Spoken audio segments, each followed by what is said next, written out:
Mr. Supervisor, members of the board, I am honored by your appointment, humbled by your confidence, and heartened by your trust. Ladies and gentlemen of Ramapo, we are here tonight not because we want to be, but because we have to be. Tonight we answer a call to duty, knowing that the work of our town must go on, even as we continue to mourn the passing of our dear friend, Ed Friedman. In this town, and in this town hall, Ed Friedman will not soon be forgotten. Ed's legacy lives on in the hundreds of laws that bear his name. Ed's legacy lives on in the lives of thousands of Ramapo residents, better off today because of the work he did on this board. And above all, Ed's legacy lives on in the hearts and minds of those who loved him and those who knew him best. I cannot replace Ed Friedman. I can only succeed him. Tonight, I pick up the fallen torch of Ed Friedman, mindful that the work I set out to do on this board is not merely the beginning of my own, but also a continuation of his and of those who have served before us. Tonight I stand before all of you, a lifelong Ramapoan. I was born in Suffern, spent my childhood in Spring Valley, and came of age in New Hempstead. I have lived in every corner of this town with neighbors from every corner of the globe. I went to preschool in the town of Ramapo.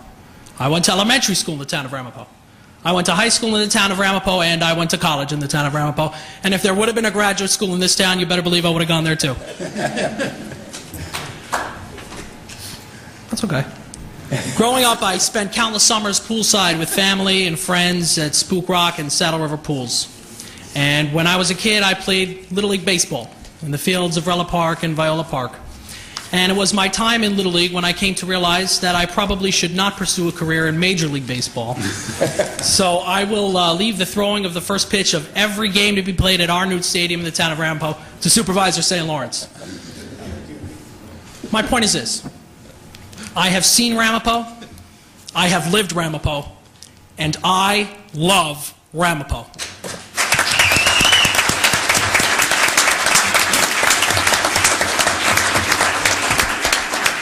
Some may ask the question, what does Daniel Friedman bring to the Ramapo Town Board? And it's a fair question. In fact, it's one that I've even asked myself. After all, what can I or anyone add to a town that has a supervisor who, with the help of this board, achieved so much for this town? They took Ramapo out of deficits and into a surplus and increased our bond rating so that it is now higher than any other municipality in the county. They made Ramapo the safest town in America, according to the FBI. They made Ramapo one of the few municipalities in America to balance a budget without having to raise property taxes during the worst economic recession of our lives.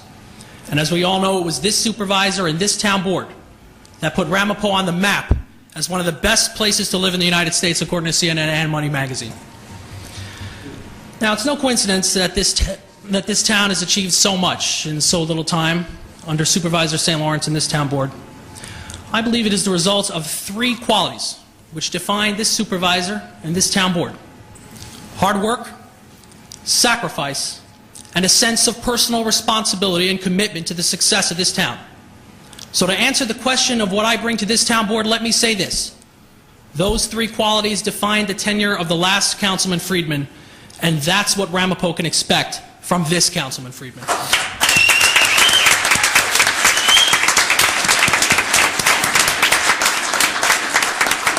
There are a lot of people I have to thank for their support.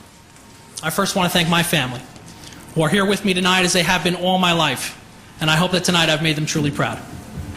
I thank Supervisor St. Lawrence for his forward-looking and optimistic and successful leadership of this town, and for the faith he has in me to work beside him and serve the people of the town that the two of us have called our home for all of our lives. I also thank the members of this town board. Deputy Supervisor Fran Hunter, the longest-serving member of this board, I look forward to learning from your experience to be the best councilman I can be. And Councilman Pat Withers and Yitz Yeoman, we have worked together in the past, and I know we will do great things for the people of Ramapo long into the future. I want to thank those who have come here tonight, my supporters and the leaders of so many different communities in our town. Far too many to mention by name, but I appreciate each and every one of you immensely. I would also like to thank two people I respect and admire more than I can ever express: County Legislator Yolande Schoenberger and the Clerks of the Legislature Lawrence Toole. I count the two of you as my mentors and my faithful friends, and my appreciation for your support knows no bounds. I also want to thank Judge Rhoda Schoenberger for swearing me in tonight. How many people here know that Judge Schoenberger was the first female town justice in the history of the town of Ramapo? Well, what some of you may not know is that right now she is also the youngest town justice in the town of Ramapo. So I want to thank the youngest town justice for swearing in this youngest town councilman.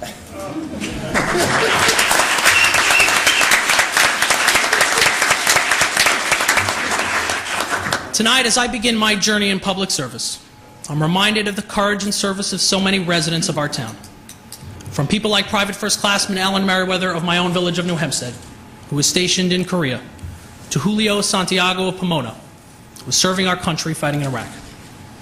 Of course, I also remember those in our town who were called upon to give the ultimate sacrifice, like Corporal Steve Javiolos of Vermont, who gave his life in the service of his country in Iraq. Elsewhere in the world, just a few days ago, dozens of Haitian Americans from Spring Valley, doctors and nurses and ordinary citizens alike, were in Haiti, led by the Ramapo Haitian Task Force and other organizations from our town. They combed through the rubble of their once beautiful land, but also worked to rebuild it, piece by piece, home by home, spreading hope and optimism in a nation crushed by tragedy. These selfless acts of service abroad inspire all of us here at home, and we must commit ourselves to continuing the great tradition of leadership and public service that has governed our town for so long and guides our town board today. Ramapo is a town whose possibilities are endless, whose potential is limitless, and whose promise will live on forever. Long after we are gone, and the next generation and the next generation and the next generation after that will inhabit our town, they will be here because of the work we do in our time. My fellow members of the board and my fellow Ramapo residents, let us do the work of the people of this great town together and establish Ramapo as what it is and what it can be, the greatest town in America long into this century and beyond. Thank you all very much. May God bless you and may God bless the town of Ramapo.